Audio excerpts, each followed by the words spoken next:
저번 시간에 그 세조 집권하는 과정을 좀 봤는데, 뭐 간단하게 빠르게 리뷰해 볼게요. 이 세종대왕이 32년 동안 아주 그 임금 노릇을 잘 하셨죠? 근데 세종대왕이 못한 게 두 가지가 있었다 그랬어요. 첫 번째가 건강 관리. 그래서 건강 관리 잘 못했죠. 워낙 육식을 좋아해가지고 그 육식은 좋아하는데 또 앉아서 책 읽기 좋아하고 움직이는 걸 좋아하지 않다 보니까 30 넘어서부터는 몸이 안 아픈 데가 없었다. 관절염에, 당뇨에, 뭐 나중에 눈도 안 좋아지고 점점 더 몸이 이렇게 막 등에 종기도 나고 이래서 굉장히 고생하다가 결국은 그 세종대왕이 이제 그 죽기 10년 전부터 자기 아들한테 대리청정을 맡겨서 그 왕세자, 나중에 문종이 되는 세자가 굉장히 그 업무 때문에 좀 아버지가 못할 업무를 대신하면서 좀 일찍이 일 가지고 좀 힘이 많이 들었다 그랬죠? 근데 그런 와중에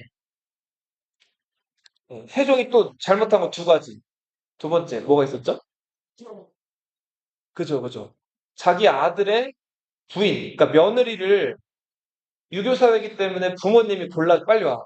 부모님이 골라주시는데 그 며느리 부를 때 너무 지나치게 나섰단 말이에요.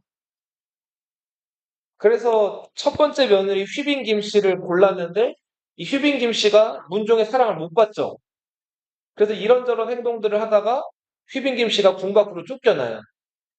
그리고 두 번째 며느리도 이번에는 얼굴 예쁘장한 걸 좀 고려해서 뽑아서 순빈봉 씨라는 여자를 뽑았는데 이 순빈봉 씨도 문종의 사랑을 못 받다 보니까 그래서 그런지 모르겠지만 종녀랑 동성애를 했다 그랬죠? 레즈비언이었단 말이에요. 그래서 이 두 번째 며느리 순빈봉 씨도 궁 밖으로 쫓겨나게 되죠. 그리고 세 번째 며느리를 골랐는데 이 현덕왕후 권 씨랑 문종은 아주 잘 맞았죠. 그래서 그 문종과 현덕왕후 권 씨의 사이에서 딸 하나, 아들 하나를 낳았죠. 근데 현덕왕후 권 씨가 단종을 낳고 3일 만에 산후병으로 죽는단 말이에요. 조선시대는 유교사회이기 때문에 누가 돌아가시면 초상을 치르고 장례식을 이제 해야 된단 말이에요. 그리고 상복을 입고 일정 기간 동안 죽은 사람에 대한 슬픔 이런 것들을 의식으로 표현을 해야 된다. 자, 자기 부인이 죽었을 때 1년상을 치렀고요. 상을 치른다고 하는 거는 그 까끌까끌한 삼배옷 입고 이제 조문객들 맞이하면서 그 의식을 치르는 건데 그 굉장히 복잡하고 피곤하고 힘든 절차예요. 그러면서 문종이 또 뭐 했어요? 아버지 대신해서. 대리청정을 했죠. 그리고 얼마 안 있다가 자기 다섯 번째 동생이었던 광평대군, 요 옆에 묘 있죠. 이 광평대군이 음식 먹다가 뭐가 걸렸다 그랬죠? 네, 생선가시가 목에 걸려가지고 20살에 금방 죽었단 말이에요. 그래서 동생 죽었을 때 또 1년상을 치르고 그리고 또 얼마 안 있다가 또 바로 1년 뒤에 일곱 번째 동생이었던 평원대군도 홍역에 걸려가지고 일찍 죽는단 말. 또 1년상을 치러요. 그리고 이제 좀 낫겠거니 싶었는데 어머니 수원왕후 심씨가 바로 돌아가셨죠. 그치. 어머니 돌아가시면 몇 년상 치러야 돼? 3년상을 치러야 돼요. 자, 그래서 또 3년상을 어렵게 어렵게 어머니 돌아가신 다음에 치렀어요. 굉장히 몸도 마음도 이제 많이 무너졌죠? 3년상 끝냈는데, 그러고 있다 1년 뒤에 누가 돌아갔어요? 아버지가 돌아가셨어요. 또 몇 년상 치러야 돼요? 3년상 치러야 돼요. 그래서 합쳐보면 그 추상만 9년을 치렀어요. 그리고 그 기간에 아버지 되시면서 또 뭐 했다고요? 대리청정을 했죠. 굉장히 몸도 마음도 많이 무너진 상태에서 왕이 됐고, 왕이 된 지 2년 3개월 만에 문종이 죽죠. 자, 문종이 죽으면서도 눈이 안 감겼어요. 왜냐하면 자기 아들 단종이 너무 나이가 어땠어요? 어렸죠.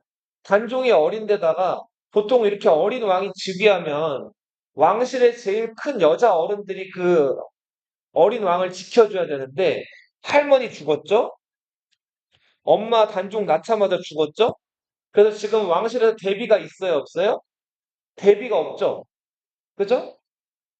자, 그런 상황에서 단종이 엄마가 일찍 죽었기 때문에 어렸을 때 단종에게 젖을 먹이면서 단종을 엄마처럼 키웠던 단종의 할아버지 세종대왕의 후궁 누구 혜빈 양씨. 이 사람은 원래 세종대왕이 죽었을 때 어디를 가야 되는 처지예요. 그죠? 머리를 깎진 않더라도 정업원이라는 절에 들어가서 평생 동안 남자들 안 만나고 이제 조용히 살아야 되는 처지인데 어린 단종을 보살필 사람이 없다는 이유로 혜빈 양씨가 정업원 밖으로 나와가지고 사실상 대비 노릇을 한단 말이에요. 원래 이러면 돼야 안 돼요? 안 되죠. 그죠? 원래는 조용히 사라져야 될 사람인데 단종 옆으로 와가지고 단종을 보살핀다는 명분으로 대비 행세를 했단 말이에요.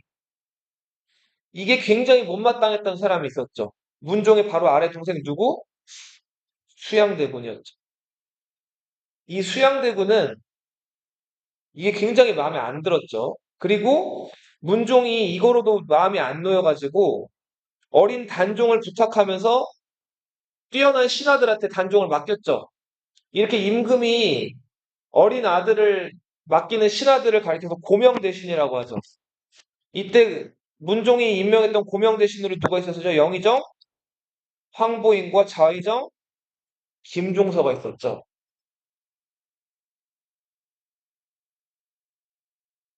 자, 이들은 이 야심 많은 수양대군을 경계했어요. 그죠? 그래서 수양대군을 어떻게 하면은 좀 정치에서 멀어지게 만들까 했는데, 자, 수양대군은 아무튼 욕심이 많은 사람이었죠. 자기 형이 죽은 다음에 자기가 어떻게 하면 왕이 될까 하는 그런 고민을 하고 있었는데, 수양대군과 라이벌 관계에 있었던 수양대군의 또 다른 동생, 대표적으로 누가 있었어요? 안평대군이 있었죠? 그죠? 그리고 안평대군의 오른팔, 같이 안평대군에게 여러 지혜를 빌려줬던 이현로란 사람도 있었고요.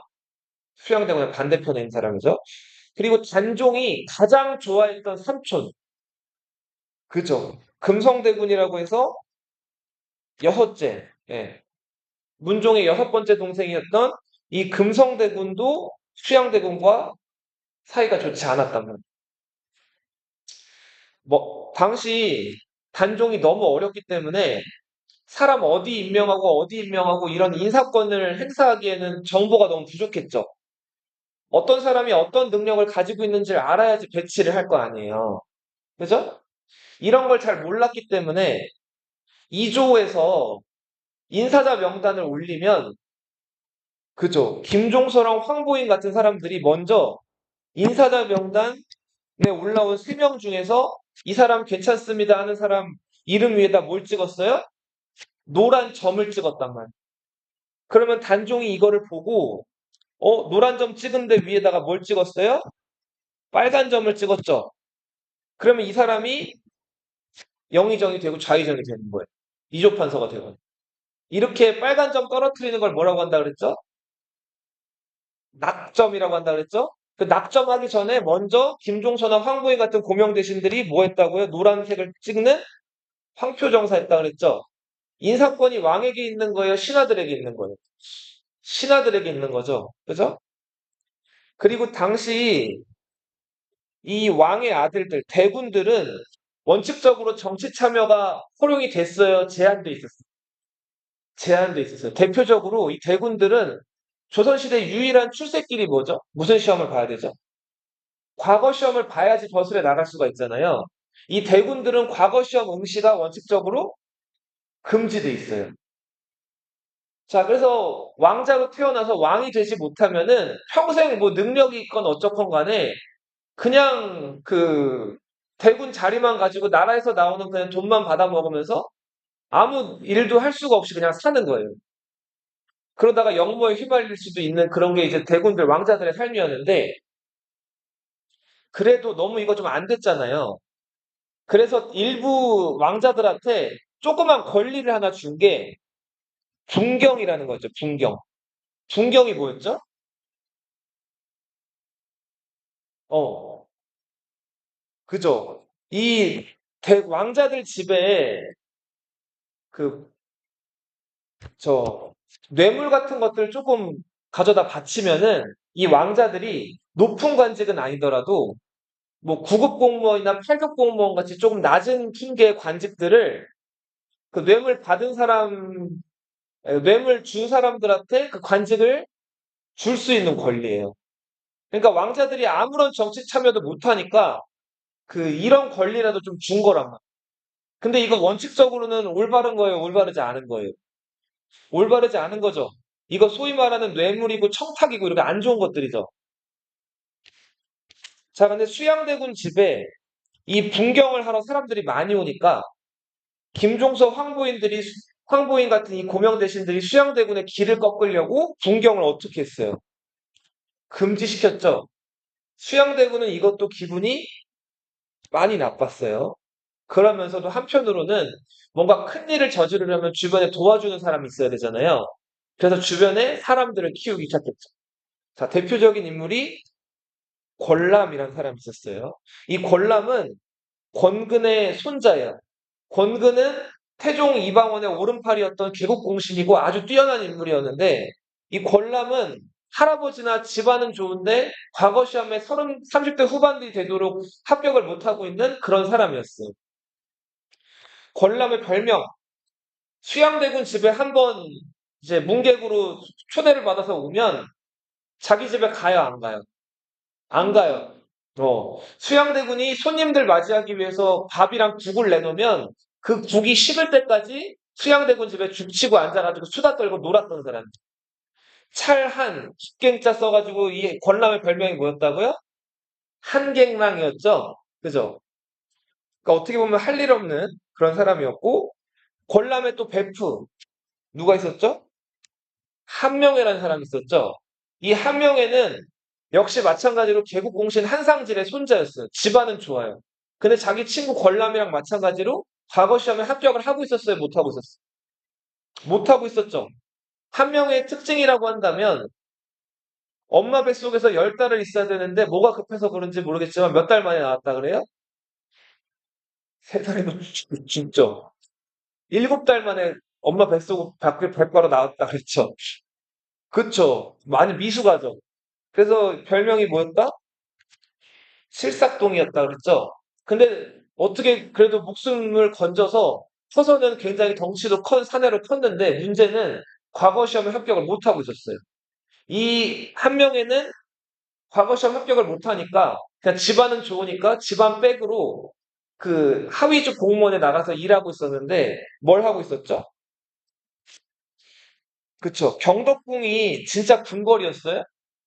아니었죠. 태조 이성계가 고려에 아직 신하였을 때 고려 수도 개경에 머물던 그 집이 있었죠. 그 집을 이성계가 왕이 되고 난 다음에 그냥 궁이라고 높여 불렀는데 그게 경덕궁이었단 말이에요. 그 경덕궁에는 당시에 누가 살았을까요? 안 살았을까요? 아무도 안 살아요. 그냥 태조 이성계가 옛날에 살았기 때문에 박물관처럼 그냥 기념하는 장소로 만들어 놓은 곳이었단 말이에요. 거기를 문지기 역할을 하는 경덕궁지기를 한 명이나 하고 있었어요. 굉장히 보잘것없는 일을 하고 있었죠. 그러던 찰나에 이 권람이 한명회를 수양대군 집에 소개를 시켜줘요. 자, 수양대군은 어떻게 하면 저 김종서랑 황보인 같은 사람들 몰아내고 자기가 권력을 잡을까? 그런 생각을 하고 있었는데 이 한명회가 굉장히 그 지혜롭고 당시 돌아가는 상황을 빠삭히 알고 있다는 것을 대화를 통해서 알게 돼요. 이때부터 수양대군은 한명회는 나의 장자방이다. 중국의 장자방이라는 뛰어난 그 책사가 있었거든요. 나의 장자방이다라고 하면서 한명회를 굉장히 가까이 하죠. 홍윤성, 이 사람은 문관이에요. 그래서 문과에도 급제한 사람, 과거 급제를 한 사람인데 이 사람은 별명이 경해예요. 경해. 경이 무슨 경자라 그랬죠? 너희 그 혹시 들어봤나? 남자들밖에 없으니까 얘기하면은 남자들 여기 그 성기 있죠? 이 껍질 자르는 거 알아요? 그 포경수술이라고 들어봤어요? 하게 될 거예요. 포경수술. 그게 이제 그 위생적으로 이게 껍질이 이렇게 그 덮으면은 여기 자꾸 땀도 차고 뭔가 안 좋다 그래가지고 예전에 그 일본에서 온 이게 그 좀 어떻게 보면 안 좋은 건데 그 자연스럽게 있으면 될 거를 그거를 그 껍데기를 잘랐단 말이에요. 그 귀두를 덮는 껍데기를 하죠. 갓난아기 때 처음 선생님 태어나자마자 그걸 했거든요. 태어나자마자 하면은 그거 잘 모르잖아요. 아무것도. 그냥 우왕우왕 울기만 하고. 진짜로? 네. 그 아무튼 그 포경 수술인데 그 포경할 때 경이 무슨 경자예요? 고래경이에요. 고래경. 그거 이제 그거를 남자 성기를 고래라고 이제 빗대가지고 그 이제 고래 잡는다 해가지고 그 포경 수술이라고 하는데 그게 요즘에는 잘 안 하는 사람들 많다 그래요. 너희도 안 했죠? 아직. 예. 엄청 아파요. 못 걸어요 막. 선생님 애기 때가지고 모르는데 아무튼 이 경이 고래경자예요. 이 해는 뭘까요? 바다 했잖아요. 술을 처마시면 고래처럼 처마신다. 고래들이 밥 먹을 때 새우 같은 거 바닷물이랑 같이 막 먹죠. 술 마시면 막 배예요. 막 삼촌 때려 죽이고, 예. 자기 마음에 안 드는 거 있으면은 자기 마음대로 막 때려 부수고 했던 그런 인물. 홍달순. 이 사람은 뒤늦게 과거시험 급제를 못하다가 뒤늦게 문과에 급제해서 한 인물인데 다른 인물과는 달리 말수가 적어요. 과묵한 사람.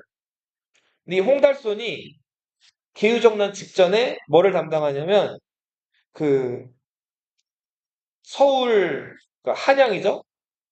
한양 도성을 순찰하는 역할을 맡아요. 양정이라는 사람은 글을 모르는 사람. 근데 무예가 굉장히 뛰어났던 그 양정. 예. 그리고 신숙주라는 사람. 신숙주는 세종대왕이 만든 집현전이라는 교육기관에서 아주 열심히 공부하던 학자였죠. 근데 이 신숙주가 어떤 일을 계기로 해서 수양대군이랑 가까워서 자, 보세요. 조선시대 때는 왕이 즉위하면 그 왕의 즉위 사실을 어느 나라에 먼저 알릴까요? 중국의 명나라에 먼저 알려야 돼요. 그 명나라에 가는 사신을 고명사은사라고 불러요. 자, 명나라에다 중요한 그 즉위 사실이나 이런 사실들을 알리는 사신들이 가는데 이때 이 고명사은사를 누가 자청했을까요? 수양대군이 나서요.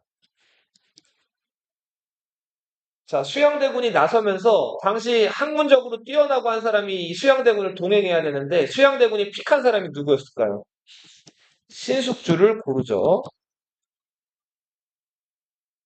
그리고 자기가 자리를 비운 틈에 자기 집안이나 뭔가 자기한테 해코지를 누가 할 수도 있기 때문에 김종서의 큰아들과 황보인의 아들도 수양대군이 데려가요. 이거 마치 모처럼 데려가. 인질처럼 데리고 가. 뭐 할 테면 해봐 니네가 나 없는 틈에. 자, 근데 지금처럼 중국 갈 때 비행기로 잠깐 사이면 왔다 갔다 하는 게 아니라 이때 중국 왔다 갔다 하려면 몇 개월이 걸린다고요? 가는 데만 3개월이 걸려요. 가는데 3개월, 돌아오는데도 3개월 걸리죠. 걸어가야 돼. 자, 그래서 그 6개월 동안 수양대군이 신숙주랑 계속 같이 있으면서 굉장히 사이가 어떻게 됐다? 좋아졌다. 친해졌단 말이야. 자, 그리고 마침내 디데이를 잡죠. 1453년. 이 해가 무슨 년이었어요? 계유년이었죠. 계유년 10월 10일. 수양대군이 한양도성 서문 바깥에 있는 김종서 집을 찾아가죠. 자, 김종서 집을 찾아간 다음에 자기 그 조선시대 관리들이 쓰는 모자 뒤에 이렇게 뭐가 달려있죠. 이 모자를 관모라고 부르고, 관모 옆에 달려있는 이게 달려있는 거를 그냥 뿌리라고 불러요. 통상적으로. 뭐라고 부른다고요? 이 뿌리 한쪽이 떨어져가지고, 그 관모 좀 하나 빌려달라고 김종서 집을 노크를 해요. 한밤중에. 자, 김종서 집에서 그 문을 열어줬어요. 그랬더니 수양대군이 들어왔어요. 자, 들어왔을 때 혼자 들어온 게 아니라, 글은 모르지만 칼을 잘 쓰는 누구? 양정. 그리고 자, 소매 속에 철퇴를 숨기고 있었던 수양대군 집 노비였던 누구? 임어을군. 네. 이니셜이 이응이죠.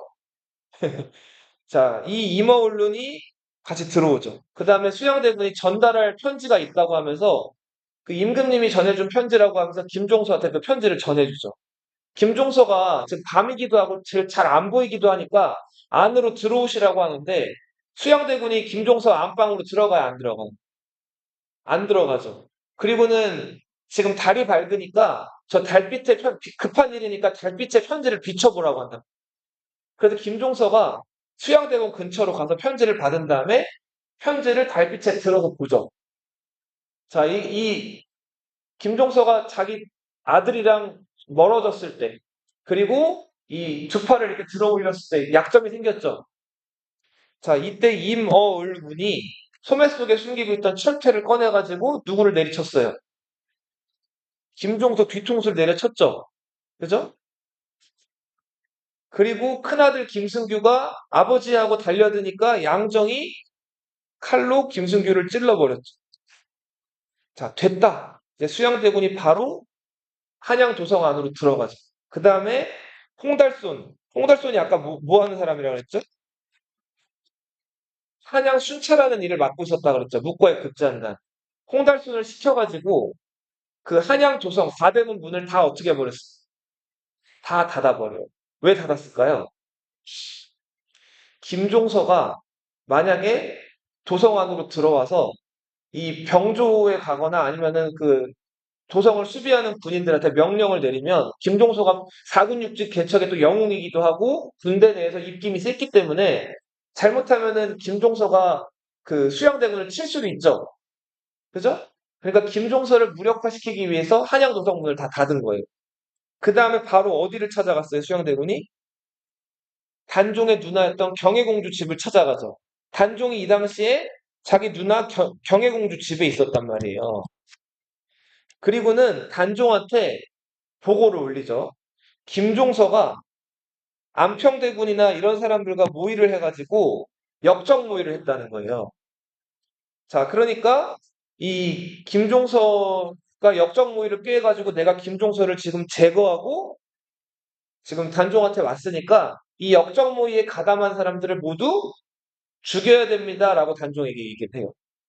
자, 임금이 신하들한테 명령을 내릴 때 쓰는 패가 있어요. 그 패를 명패라고 하는데, 자, 이 명패를 가지고 있으면은 임금이 된 거나 마찬가지예요. 이 명패를 가지고 뭔가 명령을 내리면 뭐 새벽이든 아침이든 밤이든 임금이 부르는 대로 오거나 임금의 명령대로 해야 돼요. 자, 이 명패를 이용해 가지고 한양 도성 안에 있는 죽여야 되는 사람과 살려야 되는 사람들을 경복궁 안으로 불러들여요. 자, 경복궁 안으로 불러들이면서 그 경복궁 본궁으로 들어가기까지 문이 세 문이 있었다 그래요. 몇 개? 세 개. 자, 처음 첫 문 지나갈 때 그 양반들이고 중요한 사람들이니까 다 하인들을 데리고 왔겠죠. 첫 문 지나갈 때 하인들을 다 떼어놓게 해요. 그 다음 두 번째 문을 통과했을 때 한명회가 만든 색생부에서 살부의 이름이 적혀 있는 사람들은 두 번째 문 통과했을 때 어떻게 했을까요? 다 죽여버려요. 자, 생부의 이름이 올라와 있는 사람들은 두 번째 문에서 어떻게 했을까요? 그치. 세 번째 문을 통과시켜가지고 경복궁 안으로 보낸단 말이에요.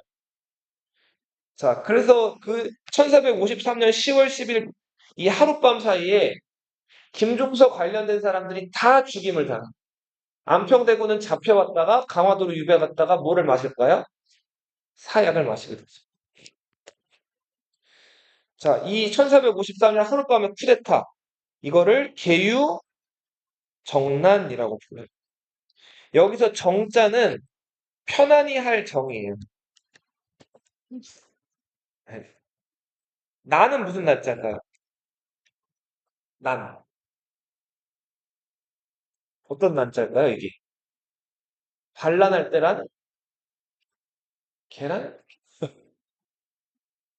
자, 이거를 어지러울 난이라고 생각하는 사람들이 많은데, 이 난은 어려울 난자예요. 난이도, 어려운 문제 나오면 난제 이렇게 얘기하죠. 그죠? 그 난자란 거. 임진왜란, 병자호란할 때 뒤에 들어가는 란은 어지러울 난자예요. 이거는 어려울 란이에요. 그래서 계유정란이라고 쓰면 맞아요, 틀려요? 틀리는 거예요. 계유정란이에요. 어려움을 편안하게 만들었다는. 그럼 이 상황이 왜 어렵다고 판단을 한 거죠? 수양대군과 한명회 같은 사람들. 김종선. 어린 왕을 끼고 자기들이 마음, 신하들이 권력을 막 휘두르고 있었다고 본 거예요, 이 사람들. 그래서 그런 어려운 상황을 자기들이 어떻게 만들었다는 거예요? 편안하게 만들었다. 네. 그쵸. 앞뒤가 안 맞죠? 이 계유정난에 참여했던 사람들, 이 사람들을 이제 공신으로 임명을 해요. 이 사람들을 정난공신이라고. 정난공신 1등에 들어갔던 사람들이 한명회가 있죠. 살생부를 만들었던. 그리고 이 사람은 나중에 또 나올 사람이라고 미리 얘기를 해주는데 한확이라는 사람이 있어요. 이 한확은 청주 한씨, 청주 한씨 그 명문가 집안의 그 사람이었는데 이 한확 집안의 특징이 미남 미녀들이 많아요. 한확 본인도 얼굴이 굉장히 어떻게 생겼을까요? 잘생겼고 한확의 누나도 아주 예뻐가지고 명나라 황제였던 영락제의 후궁으로 들어가요. 명나라 황제의 부인이 된 거예요, 누나가. 그리고 한확의 여동생도 명나라 황제 선덕제의 후궁으로 들어가요. 그러니까 누나랑 여동생이 다 중국 황제의 후궁이 된 거예요. 그러니까 그만큼 비주얼은 어땠다? 굉장히 잘생기고 예쁜 집안이야. 그리고 나중에 이 한확의 딸이 또 조선의 대비 한 분이 탄생하십니다. 한확의 딸은 나중에 나오겠지만 인수대비라는 사람이 한확의 딸이에요. 네, 인수대비는 성종의 엄마죠. 네. 연산군 성종 들어봤죠? 그 말은 직습니다. 연산군의 할머니예요, 할머니. 자, 그리고 정인지라는 사람 들어봤죠? 이 사람은 세종대왕 때 집현전에서 열심히 활동했던 학사고 뛰어났던 장원급제했던 사람이에요. 자, 이런 인물들 그리고 홍윤성 이런 사람들도 있는데 2등에 들어갔던 사람이 신숙주라는 사람이었어요. 신숙주는 이 계유정난 날 밤 당시에 뭔가 당장 뭘 한 건 아니기 때문에 2등에 들어갔고 3등에 들어갔던 사람으로 좀 이례적인 사람이 성산문이라는 사람. 그러니까 계유정난 당시에는 아무튼 김종석 황부인들만 제거하는 거라고 생각을 좀 했던 것 같아요. 근데 알고 보니까 이 사람들만 제거하려는 걸로 끝나는 게 아니라 누가 왕이 되려고 왕이 됐죠 실제로 수양대군이 왕이 돼버렸죠. 그래서 나중에 성산문은 왕이 된 수양대군을 죽이려고 하죠. 그리고 이제 정난공신이 43명이 책봉이 됐는데 이때 무신들이 19명이었고 김종서를 직접 머리통을 때렸던 사람이 임어을륜이었죠. 이 사람은 김종서의 집을 받아요. 김종서의 큰 집을 노빈데. 자 그렇게 해서 노비 2명도 공신에 들어가게 되죠. 자 계유정난이 성공한 직후에 수양대군이 그 차지했던 관직 영의정 두사. 어? 그죠? 관종 임명. 겸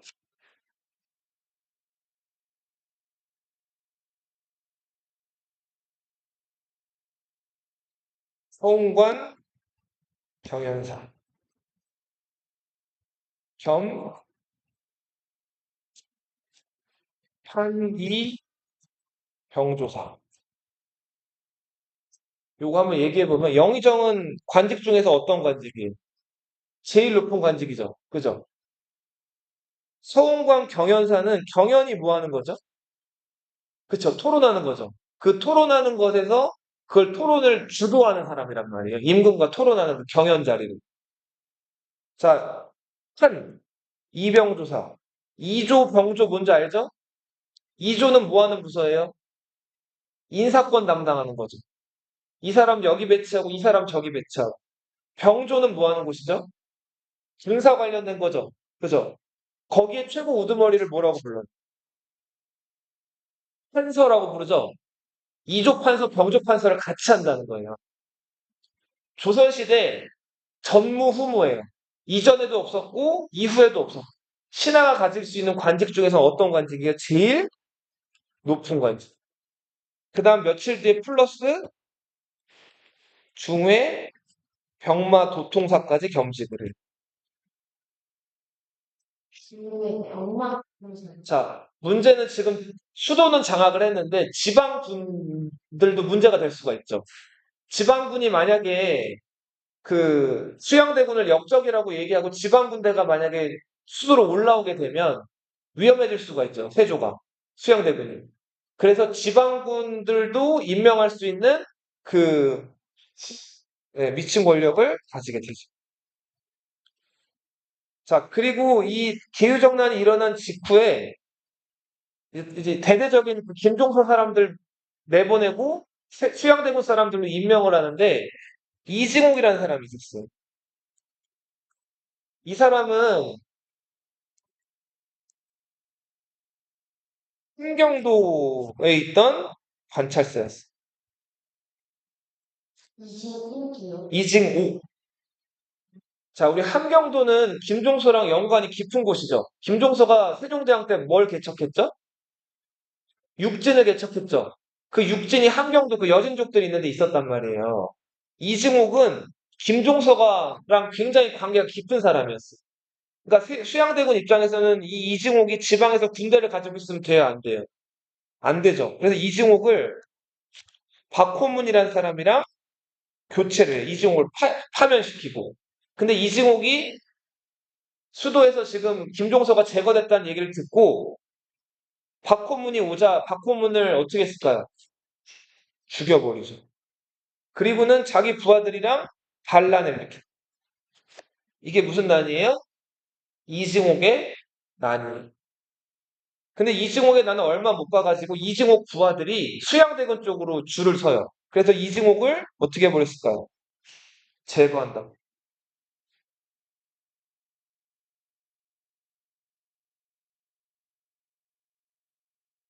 자, 그리고 이제 완전히 모든 권력이 지금 수양대군에게 집중이 됐죠. 단종은 굉장히 외로운 상황이었어요. 셰빈 양 씨는 다시 이제 궁 밖으로 쫓겨나갔다가 사약을 받고. 자, 외로운 처지가 된 단종. 자, 수양대군이 이때 단종을 생각하는 척을 하면서 단종이 이때 나이가 이제 막 그 13살, 14살 이렇게 됐단 말이에요. 근데 조선시대 때는 그 나이 때 되면 남자들이 보통 뭘 할까요? 결혼을 한답니다. 단종이 아직 결혼을 안 한 상황이었단 말이에요. 자, 단종을 생각해주는 척을 하면서 단종을 장가를 보내요. 단종이 결혼을 하는데 이때 단종이 결혼했던 여자가 송씨였어요. 이 송씨가 정순왕후 송씨예요. 조선시대 정순왕후가 두 명 있습니다. 단종의 부인. 굉장히 단종이 일찍 죽게 되면서 슬픈 운명을 이제 살았던 정순왕후 송씨가 있다면 조선 후기 영조라는 왕 들어봤어요? 그쵸. 영조가 66세 때 두 번째 왕비로 맞아들인 15살짜리 왕비가 정순왕후 김씨. 근데 이 단종이 아무튼 요 당시에 정순왕후 송씨랑 결혼을 하게 돼요. 1454년. 이때 이 정순왕후 송씨가 단종을 옆에서 그 어린 남편을 꽤 챙기고 이 남편한테 그 신하들한테 안 밀리려면 공부 열심히 해야 된다고 막 공부도 열심히 하라고 막 이렇게 남편을 좀 이렇게 밀어주고 믿어주고 했는데 단종은 이때 힘이 있었어요, 없었어요? 아무 힘도 없었죠. 계속 주변에서 수양대군 주변에 있는 그 공신들이 단종을 압박을 넣어가지고 결국은 1455년에 단종이 누구에게? 수양대군에게 그쵸 양위를 하게 되죠. 오, 이제 좋은 표현이 나오기 시작했어요. 수양대군이 이제 뭘로 즉위하게 돼요? 세조로 즉위하게 되죠. 그럼 그 단종은 뭐가 됐을까요? 그쵸. 상왕이 되죠.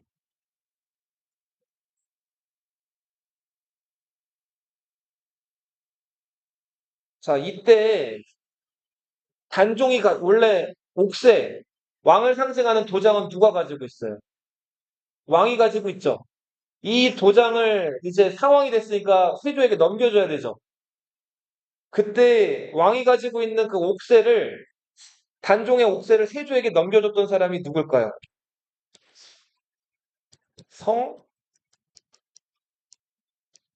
계유정난 때 3등 공신에 책봉됐던 성산문.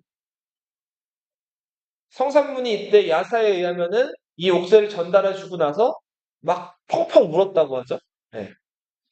설마 정말 이 어린 왕을 끌어내릴 줄 몰라, 어린 그 조카를 끌어낼 줄 몰랐던 거예요. 자, 그래서 성산문이 자기 같이 집현전에서 공부했던 친구, 누구를 찾아가요? 박팽년을 찾아가죠. 그 다음에 어떻게 얘기했을까요? 태종 이방원이 중국 사신들 오면은 접대하려고 만들었던 그 경복궁 안에 큰 그 정각 있죠. 경, 경회로. 예. 2층은 무라고 했죠? 그 경회로 주변에 그 호수 있단 말이에요. 그 호수 깊이가 어느 정도 될까요? 1.8m 정도 된다 그래요. 1.8m 깊죠. 여기 동네 수영장 1.5m 돼도 깊어지는 너희들한테는. 1.8m면 사람이 잘못하면 죽는데 이 성삼은 박팽년이 만나서 우리 차라리 이 경회로 연못에 어떻게 하자? 빠져 죽자라고 얘기했다. 자, 근데 박팽년이 이 성삼문을 좀 말리고 자, 우리 이러지 말고 저 역적 세조를 우리가 죽여버리자. 자, 이렇게 얘기를 하죠. 네. 그리고 1년 후에 이제 일이 일어나는데 그 이전에 하나 요 얘기를 하면은 계유정난 직후에 아까 안평대군이 어떻게 됐다 그랬어요? 강화도로 유배 갔다 사약을 받았다 그랬죠. 그죠? 계유정난 때 세조에게 또 미움을 받아가지고 유배 갔던 사람이 금성대군이 있어요. 금성대군은 이때 상령으로 유배를 가요. 상령은 지금 어디냐면 연천이란 동네 알아요? 북한이랑 가깝죠. 경기도 지금 서울에서 위에 있는데 38선 바로 아래. 네, 연천으로 유배를 가죠. 그랬다가 다시 경기도 광주로 유배를 또 가게 돼요. 자, 1456년에 세조가 즉위했으니까 그 세조 즉위를 또 알리는 사신이 먼저 명나라로 갔고 명나라에서도 여기에 답하는 사신들이 온단 말이에요. 명나라 사신들이 왔기 때문에 그 명나라 사신을 환영하는 잔치를 열어야겠죠. 그죠? 이게 1456년 여름에 이 명나라 사신 환영 잔치가 열렸는데 이때 봐봐. 예나 지금이나 VIP, 그러니까 중요한 사람들이 이렇게 뭐 행사를 하면 항상 뭐가 있어요? 술도 있고, 그러니까 잔치가 있고, 그 여자도 있고, 그 중요한 사람들을 지키는 사람들이 있어야 되잖아요. 호위무사 경호원들이 있어야 되죠. 그죠? 그 명나라 사신 와가지고 잔치 벌이는 자리에 그 임금이랑 사신 뒤에 서는 그 경호원들을 별운검이라고 뭐라고 부른다고요? 별운검. 자, 칼을 차고 뒤에서 그 경호를 하는 무사들이 이 별운검으로 선택된 사람들이 유흥부라는 사람과 성산문의 아버지, 성산문의 아버지도 무관이었어요. 성승이라는 사람이었어요. 자, 기회는 왔다 싶어가지고 성산문, 박팽년, 하위진, 유성원, 이계 다 집현전 학사들이거든요. 이 사람들이 이제 벼lun검 이제 잔치가 한창 무르익었을 때 수양대군이랑 아니 세조랑 그 저 세조를 제거하기로 계획을 한단 말이에요. 운검, 별운검. 근데 이게 뭔가 이상하다. 낌새가 안 좋다를 느낀 사람이 있었어요. 그 사람이 누구였을까요? 신라, 한, 한 명의 꾀가 많다 그랬죠? 이게 뭔가 이상하다는 낌새를 차렸다는 거예요. 그래서 세조한테 건의를 하죠. 벼lun검을 어떻게 하자? 빼버리자고 얘기를 해요. 지금 이 행사장 자리가 좁은데 그 남자 둘이 뒤에 또 서 있으면 안 그래도 자리가 좁은데 더 좁아지니까 이 벼lun검을 빼자고 얘기한다. 세조가 그거를 오케이 해요. 그래서 벼lun검이 그 잔치 자리에 어떻게 됐을까요? 빠지게 된단 말이에요. 계획이 어떻게 된 거예요? 계획이 틀어진 거죠. 차질이 생겼죠. 이때 성산문이 다음 기회에 우리 거사를 도모하자라고 얘기를 해요. 근데 무관이었던 유흥부가 뭐라고 얘기했을까요? 칼을 한번 뽑았으면 무라도 썰어야 되네. 이거 만약에 지금 이렇게 하기로 했는데 못하고 이거 시간을 끌면은 어떻게 될 수도 있어요. 발각될 수도 있죠. 그죠? 그러니까 빨리 지금 상황이 좀 어렵다고 하더라도 이미 칼을 뽑은 김에 이거를 거사를 치르자고 한단 말이에요. 그런데도 이 문관들이죠, 대부분. 우들든 사람들이죠. 그러니까 아무래도 생각이 많아졌어요. 결국은 이날 거사를 못 치러요. 자, 시간을 끌다 보니까 유흥부 말대로 마음이 조마조마조마해진 사람이 생겨요. 그 사람이 누구였냐면 김질이라는 사람이었어요. 이름이 질이에요, 질. 김질. 이 사람도 집현전 학사였는데 이 사람이 자기 장인어른이었던 정창손을 찾아가요. 집현전에서 20년 이상 근무한 아주 학문적으로 뛰어난 사람인데 이 사람도 세조편에 쓴 사람이에요. 정창손. 자기 장인어른이었어요. 그러니까 자기 아내의 아빠죠. 정창손 찾아가가지고 이 계획을 다 얘기를 한다. 정창손이 김실 데리고 바로 누굴 찾아갔을까요? 세조와 세조를 한 명을 찾아갔죠. 자, 그래서 이들이 이걸 알게 되고 다 어떻게 했을까요? 다 잡아들이죠. 그 다음부터 뭐 했을까요? 끔찍하게 고문이 들어가죠. 자, 나라에서 하는 고문을 뭐라고 부르죠? 국문이라고 하죠. 이 국문을 세조가 직접 주도했다고. 왕이 직접 국문하는 거를 가리켜서 뭐라고도 부를까요? 왕이 친히 국문한다고 해서 뭐라고 부를까요? 친국을 한다. 자, 세조가 너무너무 화가 나가지고, 야, 성산문, 내가 너 공신도 시켜주고 잘해줬는데, 나한테 1억이야? 그랬더니 성산문이 세조한테 뭐라고 했다고 해요? 나으리라고 했다고 하죠. 원래 임금님한테는 전하, 이렇게 불러야 되죠. 그죠? 주상 전하, 이렇게 불러야 되는데, 성산문이 세조를 가리켜서 뭐라고 불렀다 그래요? 나으리라 그랬다.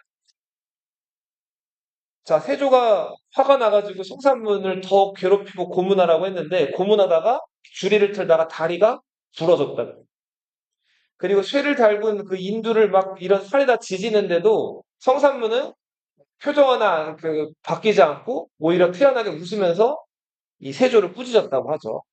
그러다가 세조가 열이 받아가지고 너 기후정난 이후에 내가 준 벼슬 받고 그 집에 녹봉 같은 거 계속 받아가지고 생활했을 텐데 너 진짜 단종한테 충성하는 사람이면 그거 쓰면 안 되는데 그거 다 받아먹을 건 다 받아먹고서 왜 인제 와가지고 딴소리야? 라고 얘기했는데 성산분이 이렇게 얘기를 하죠.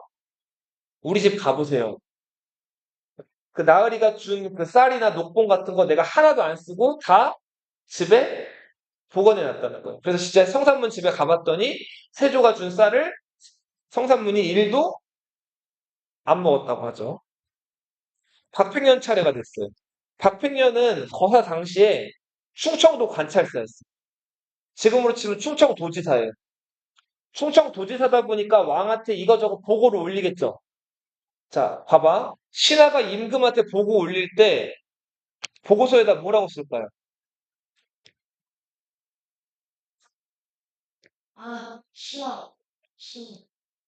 이게 신하 신자죠. 신박팽년은 이런 식으로 보고서를 올린단 말이에요. 자, 그래서 세조가 박팽년 너 충청도 관찰사 된 다음에 나한테 보고서 올렸잖아. 그러면서 계속 너 이거 시디라는 표현 썼잖아. 자기는 시디라는 표현을 쓴 적이 없대요. 그래서 박팽년이 올린 보고서를 봤더니 신하 신자를 찾아봤더니 어떻게 썼을까요? 이렇게 써서 올린 거예요. 자, 이거는 신하 신자가 아니라 뭐죠?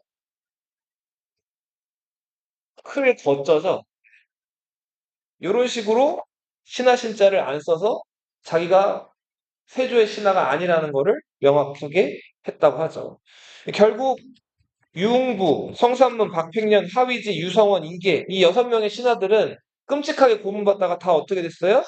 죽었죠. 이들을 가리켜서 사육신이라고 부르죠. 훗날 이 사육신의 죽음을 안타깝게 여겨가지고 세조가 주는 관직을 마다하고 평생을 시골에 묻혀 산 6명의 살아있는 신하들을 뭐라고 불러요? 생육신. 이 사람들은 죽진 않은 거예요. 김시습 같은 사람들. 남효온 사람. 나중에 6명은 찾아보세요. 생육신도. 자, 이렇게 해서 단종 복위 운동은 실패로 끝나죠. 단종 복위 운동.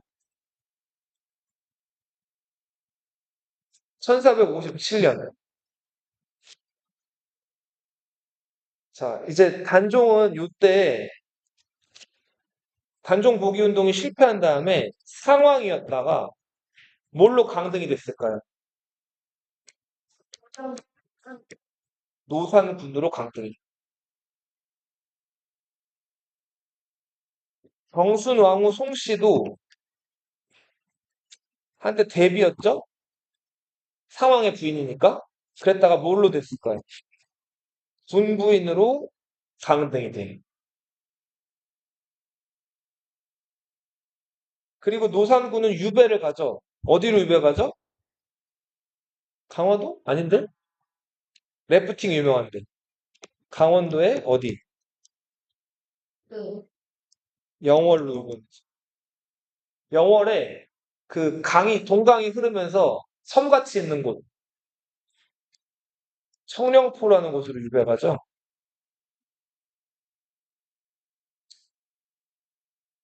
여기서 쓸쓸한 삶을 살다가 1년 만에 죽죠. 죽는데 실록에는 단종이 어떻게 죽었다고 나와 있어. 단종이 스스로 목을 맸다. 자살했다고 나와 있지.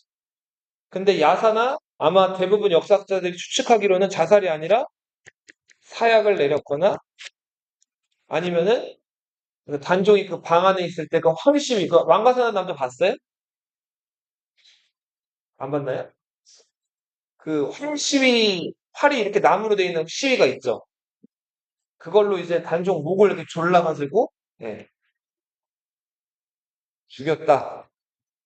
이 단종한테 사약을 들고 갔거나 활시위를 들고 갔던 사람이 의금부 도사 누구였어요?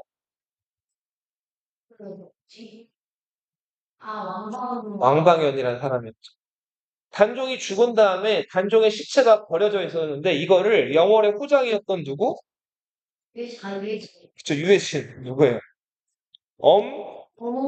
엄흥도 엄흥도라는 사람이 이 단종의 시체를 수습해서 단종을 매장하게 됐어요. 그리고 단종의 릉은 나중에 숙종 때 뭐라고 불리게 돼요? 영월에 가면 있죠? 장릉이라고 불려요. 단종 릉을 뭐라고 한다고요? 장릉. 여기 너희 선릉 알아요? 선릉 분당선? 선릉, 선정릉역? 선릉역 들어봤어요? 2호선? 선릉은 승종릉이고, 정릉은 중종릉이. 장릉은 누구 릉이다? 단종의 릉. 단종이 죽고 나서 같은 날 누구도 사약받았을까요? 금성대군도 사약을 받아서 죽게 되죠. 금성대군은 요 당시에 그 광주에서 순흥이라는 곳으로 유배를 와요. 순흥은 지금의 영주시거든요. 경상북도 영주랑 강원도 영월이 가까워요. 자, 그래서 이 영주로 유배 가가지고 단종이랑 가깝잖아요. 그래서 이 수능 부사 이보흠이라는 사람 지지를 받아가지고 단종 다시 한번 복위시키려고 노력을 했다가 이게 발각되면서 금성대군도 이 수능에서 어떻게 됐을까요? 같이 사약을 받아요.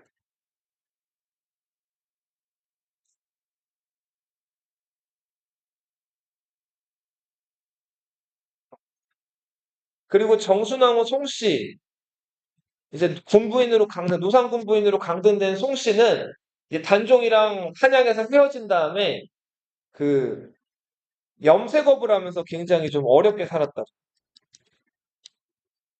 네. 염색이라고 하는 거는 뭔지 알죠? 이 천에다가 염색 같은 것들 이제 해가지고 그거로 먹고 사는. 그래도 82세까지 살았다. 그죠? 장수했죠. 그러면 꽤 오래 산 건데. 자, 여기까지가 기후정난 내용이요. 다음 시간에는 이제 세조 정치부터 해가지고 나갈게요. 여기까지 할게요.